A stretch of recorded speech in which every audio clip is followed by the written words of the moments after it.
Good morning.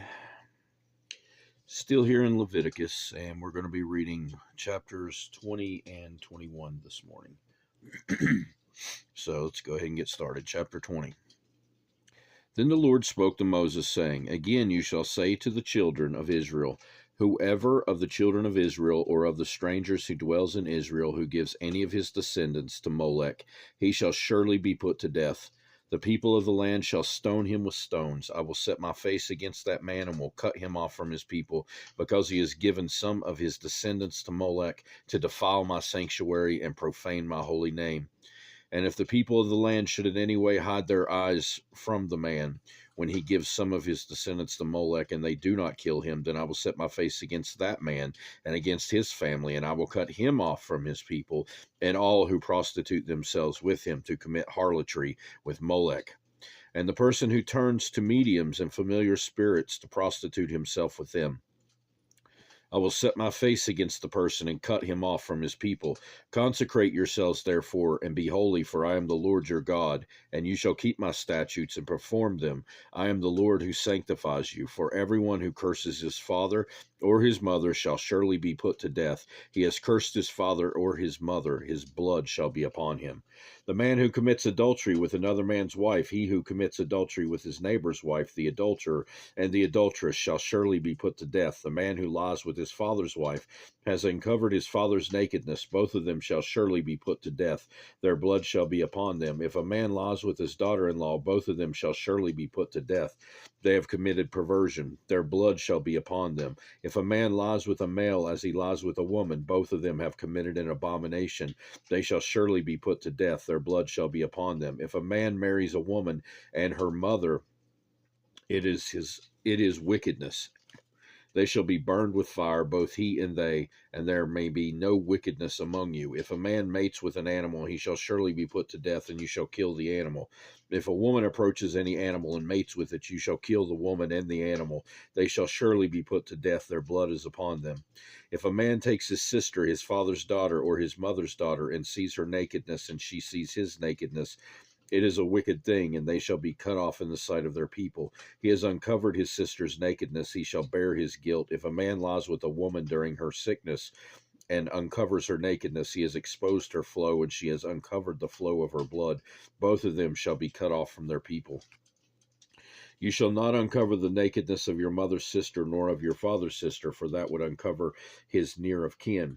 They shall bear their guilt. If a man lies with his uncle's wife, he has uncovered his uncle's nakedness. They shall bear their sin. They shall die childless. If a man takes his brother's wife, it is an unclean thing. He has uncovered his brother's nakedness. They shall be childless.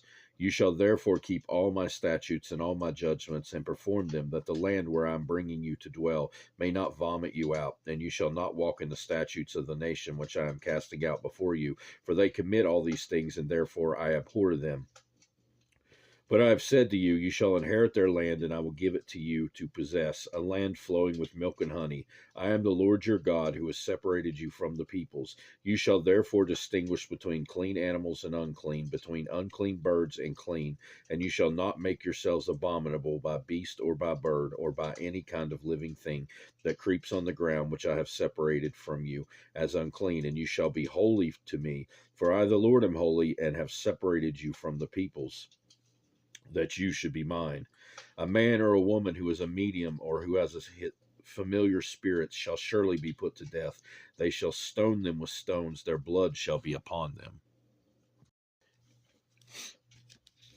And the Lord said to Moses, Speak to the priests, the sons of Aaron, and say to them, None shall defile himself for the dead among his people, except for his relatives who are nearest to him, his mother, his father, his son, his daughter, and his brother, also his virgin sister who is near to him, who has had no husband. For her he may defile himself. Otherwise he shall not defile himself, being a chief man among the people, to profane himself.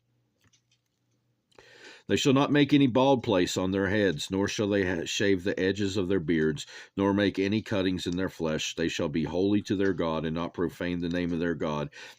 For they offer the offerings of the Lord made by fire, and the bread of their God. Therefore they shall be holy. They shall not take a wife who is a harlot, or a defiled woman, who shall Nor shall they take a woman divorced from her husband, for the priest is holy to his God. Therefore you shall consecrate him, for he offers the bread of your God. He shall be holy to you, for I, the Lord, who sanctify you, am holy. The daughter of any priest, if she profanes herself by playing the harlot, she profanes her father. She shall be burned with fire. He who is the high priest among his brethren, on whose head the anointing oil was poured, and who is consecrated to wear the garment, shall not uncover his head, nor tear his clothes, nor shall he go near any dead body, nor defile himself for his father or his mother, nor shall he go out of the sanctuary, nor profane the sanctuary of his God. For the consecration of the anointing oil of his God is upon him. I am the Lord. He shall take a wife in her virginity, a widow or a divorced woman or a defiled woman or a harlot. These shall not he marry, but he shall take a virgin of his own people as wife. Nor shall he profane his posterity among his people, for I, the Lord, sanctify him. And the Lord spoke to Moses, saying, Speak to Aaron, saying, No man of your descendants in succeeding generations who has any defect may approach to offer the bread of his God. For any man who has a defect shall not approach, a man blind or lame who has a marred face, or any limb too long, a man who has a broken foot or broken hand, or is a hunchback, or a dwarf, or a man who has a defect in his eye, or eczema, or scab, or is a eunuch. No man of the descendants of Aaron the priest who has a defect shall come near to offer the offerings made by fire to the Lord. He has a defect, he shall not come near to offer the bread of his God. He may eat the bread of his God, both the most holy and the holy, only he shall not go near the veil or approach the altar, because he has a defect, lest he profane my sanctuaries. For I, the Lord, sanctify them. And Moses told it to Aaron and his sons and to all the children of Israel. And that right there will do it for today. God willing, we'll be back soon to read more in Leviticus. I hope you have a great rest of your day, and goodbye.